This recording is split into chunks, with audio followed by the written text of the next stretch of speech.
Allen Park. The Detroit Lions opened last season with one of the deepest receiver corps in the league.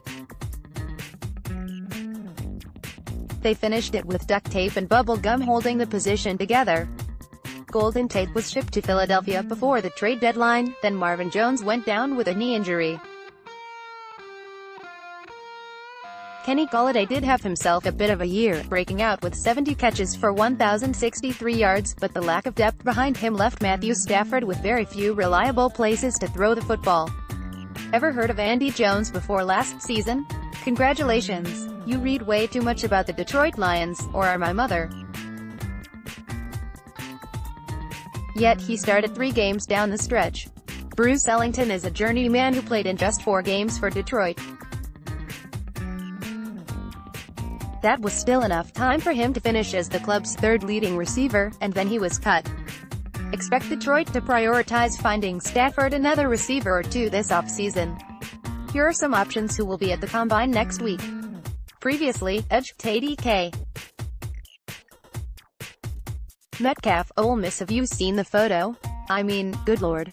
This guy is built like a tank and still runs a 4.4. There's always a freak or two who take the Combine by storm, and Metcalf is as good a bet as any of being that guy this year. No wonder he's the consensus #1 receiver in this class, and a candidate for a top 10 pick. But he's not a flawless prospect either. He suffered a season-ending neck injury that will need to check out, and scouts will want to know why he wasn't more consistent in college. He was a monster down the field, averaging 21.9 yards per catch last year, but he also only caught 26 passes in 7 games, and never more than 39 in any of his 3 seasons at Ole Miss. Kelvin Harmon, NC State. He's bigger than Marvin Jones, and taller too, but there are some similarities in their games. Like Jones, Harmon doesn't make a living outrunning or outjumping defenders. He creates space with efficient route running, and he's terrific at catching balls in traffic. He already looks ready to step into a #2 role.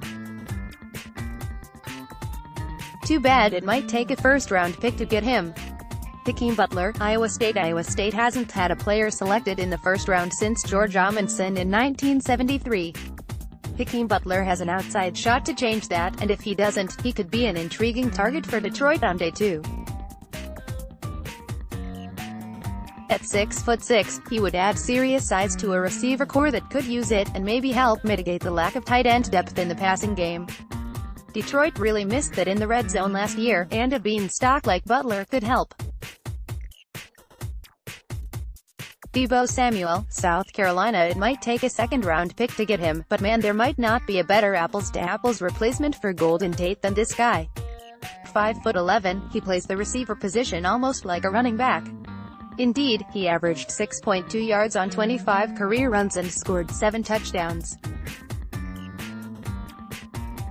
That's in addition to the 16 he caught. He doesn't get knocked off his routes easily and can pick up yards after the catch. Sound familiar?